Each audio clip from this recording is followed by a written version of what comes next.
Rituals பார்வையாளர்களுக்கு எனது பணிவான வணக்கங்கள். சிம்ம ராசிக்கு இந்த ஆணி மாதம் நல்ல மாதமாகவே இருக்குன்னு சொல்லலாம். காரணம் அஷ்டம சனி மேலே குருவோட பார்வை விழால் தான் காரணம். அது மட்டும் இல்லாமல் உங்களுடைய ராசி அதிபதி சூரியன் போன மாதம்லாம் சனியோட பார்வையில் இருந்தது. ஆனால் இந்த முறை ராசி அதிபதி சூரியன் 11 லாபஸ்தானத்தில் ஆட்சி பெற்று புதனோட இருக்கு. அதுதான் ரொம்ப முக்கியமான விஷயம். அப்போ உத்தியோகத்தில் இருக்கிறவங்க ரொம்ப சிறப்பாக செயல்படுவாங்க. ஜூன் 19ஆம் தேதிக்கு மேலே செவ்வாய் சனி பார்வையை வாங்குறதுனால உங்களுக்கு சில பல பிரச்சனைகள் தோன்றலாம். ஏன்னா சக பணியாளர்கிட்ட அப்போ தான் நீங்கள் எச்சரிக்கை கடைபிடிக்கணும். உங்களுக்கு கீழே பணிபுரிகிறவங்ககிட்டையும் அப்போ தான் நீங்கள் எச்சரிக்கை கடைபிடிக்கணும். மற்றபடி உங்களுக்கு மேலதிகாரிகளுடைய ஆதரவு உண்டு. அதனால் வேலை சிறப்பாக போகும். ஒரு சிலர் உத்தியோக நிமித்தமாக வெளியூர் பயணங்கள் மேற்கொள்ள வேண்டி வரலாம். அதில் சில எரிச்சல்கள் உண்டாகலாம். ஆதாயங்களும் உண்டாகும். அதற்கான வாய்ப்புகள் பிரகாசமாக இருக்குது. சொந்த தொழில் பண்ணக்கூடியவங்க ரொம்ப பிரமாதமாக செயல்படக்கூடிய ஒரு நேரம் தான் இருக்குது. குறிப்பாக இரும்பு, மருத்துவம், அரசு சார்ந்த நிறுவனங்களில் ஒப்பந்தம் பெற்று பணிபுரிகிறது, அரசு சார்ந்த தொழில்களை செய்யக்கூடியவங்க, எலக்ட்ரிக்கல், கம்ப்யூட்டர் ஹார்ட்வேர்ஸு, இது சம்பந்தப்பட்ட தொழில்களை செய்யக்கூடியவங்க ரொம்ப பிரகாசம் அடைவாங்கன்னே சொல்லலாம்.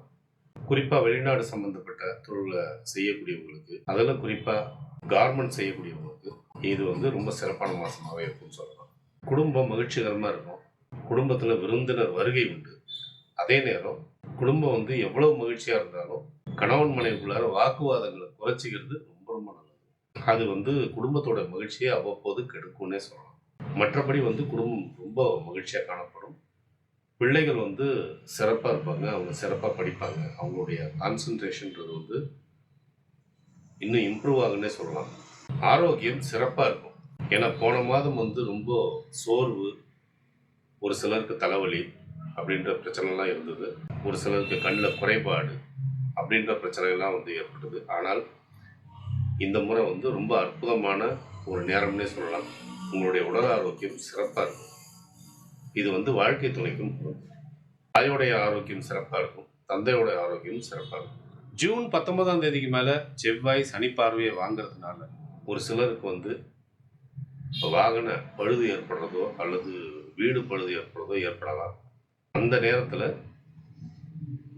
வண்டி வாகனம் ஓட்டக்கூடியவங்க கொஞ்சம் எச்சரிக்கை கடைபிடிக்க வேண்டியது நல்லது.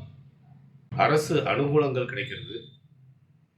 அதே நேரம் அரசாங்கத்தில் பணிபுரியவர்களாக இருந்தால் அவங்களுக்கு ஆதாயங்கள் மிகுந்து காணப்படுறதெல்லாம் இந்த மாதத்துடைய சிறப்பு செய்தியாகவே சொல்லலாம். முக்கிய முடிவுகளை எடுப்பதற்கு சாதகமான நாட்களை தேர்வு செய்வது மிகவும் நல்லது. உங்களுக்கு நல்ல தசாபுத்தி நடந்து கொண்டிருந்தால் பலன்கள் இருமடங்காக மாறும். சோதனையான தசாபுத்தி நடந்து கொண்டிருந்தால் பலன்கள் நடப்பதில் தடை தாமதங்கள் ஏற்படும். பாதகமான நாட்களில் முக்கிய முடிவுகளை எடுக்காமல் இருப்பது மிகவும் நல்லது. ஒருவேளை உங்களுக்கு நல்ல தசாபுத்தி நடந்து கொண்டிருந்தால் இந்த நாட்களை பற்றின கவலைக்கு அவசியமே இல்லை. சந்திராஷ்டம தினங்களில் தேவையற்ற பயணங்களையும் தேவையற்ற பேச்சுக்களையும் தவிர்ப்பது நலம். இந்த மாதம் உங்களுடைய நன்மைகள் அதிகரிக்கவும் உங்களுடைய தீமைகளை நீங்கள் குறைச்சிக்கவும் நீங்கள் வழிபட வேண்டிய தெய்வம் திருவெண்காடு ஈஸ்வரர், தட்சிணாமூர்த்தி, அர்த்தநாரீஸ்வரர்.